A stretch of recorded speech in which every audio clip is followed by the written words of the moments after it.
Hello, beautiful people. This is Elise of Sister Queens coming to you from the Cosmic Chambers. I wanted to share with you today my card draw.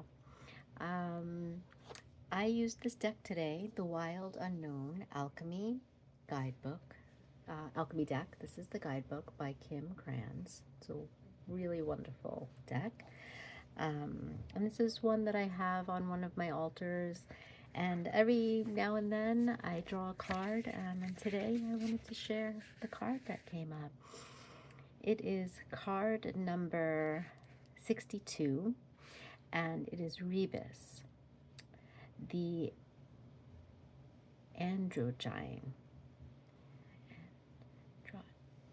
Androgyne.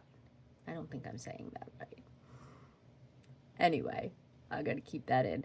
Androgyne might be the way it's pronounced. I'll show you the card. Here's the card.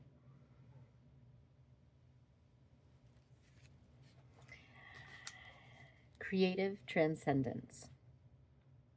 Multiplicity, the artist.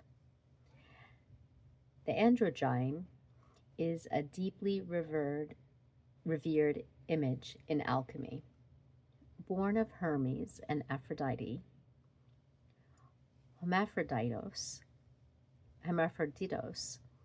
has been classically depicted as a balanced union of the divine masculine, the sun, and the divine feminine, the moon. Yet today's alchemist knows that the androgyne is far more nuanced than that.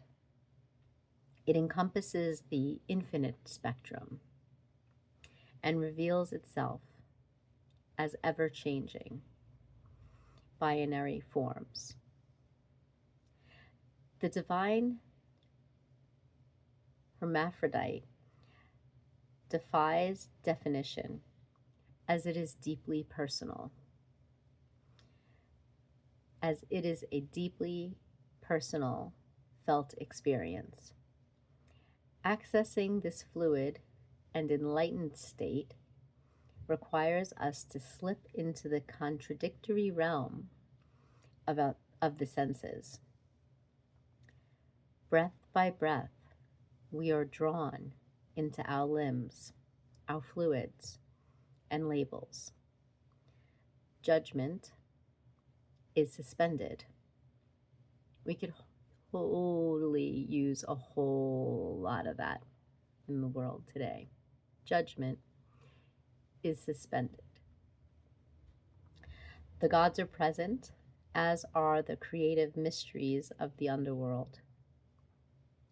For a brief moment, we hold all of our complexities in one loving form. Like a newborn, we know not our name, gender, age, or location. We are the embodied artist, embraced unconditionally by sun and moon.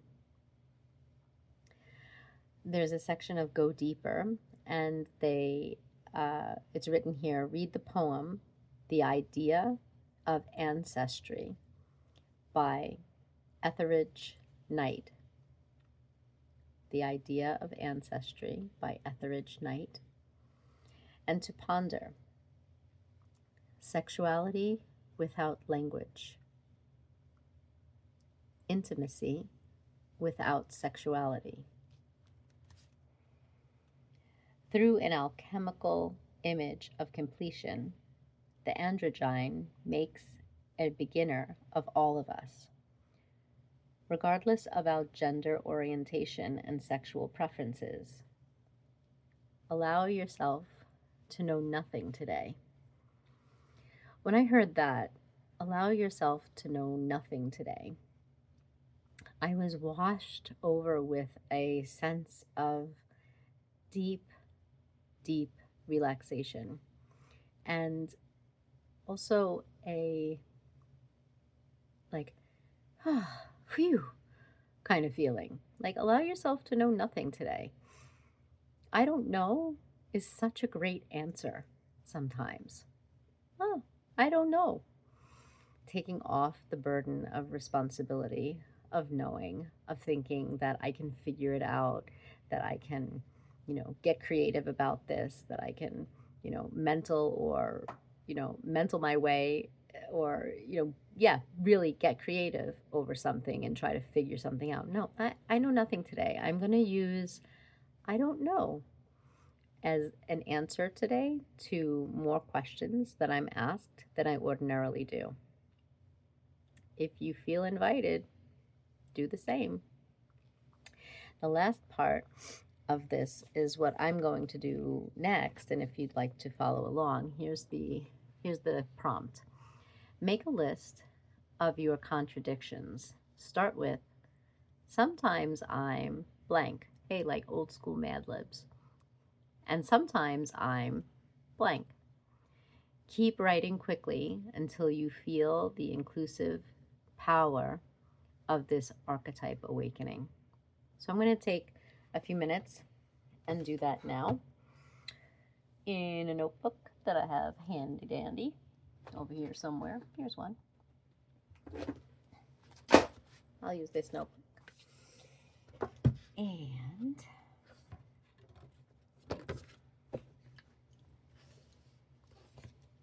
here we go. Sometimes I'm blank and sometimes I'm blank. And I'll set the timer. 2 minutes.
All right, I will admit I lost I lost track of the time because I had this little timer going here. The other day I used, oh my gosh, and I've done it again. So I used this hourglass in another video and I was like, "Oh, I think it's 10 minutes." And ever since that video, it is not 10 minutes. It's way longer. I've been trying to figure out how long this hourglass is, and I keep missing when the sand runs out. So I'm like, I'll just look at this timer and figure out when 2 minutes is. But then I forgot how many minutes it was at and how many I had to add. So whatever, that was about 2 minutes. Okie dokie. So hopefully that was an interesting exercise for you. And I'll take 5 or so. I wrote 1, 2, 3, 4, 5, 6, 7, 8, 9, 10. I think I wrote 10 of them. I'll read the first 3 because I think it would be maybe overkill and a little boring if I read them all. Okay, so sometimes I'm serious and sometimes I'm silly. Sometimes I'm daft and sometimes I'm complex. Sometimes I am fearful and sometimes I am powerful. Sometimes I'm funny and sometimes I'm sad. Sometimes I'm adjacent, and sometimes I'm central. Sometimes I'm, what did I write here? Mystical. And sometimes I'm depleted. So there it is. That was my list. And looking forward to saying, I don't know today. And receiving the nourishment that comes from not knowing.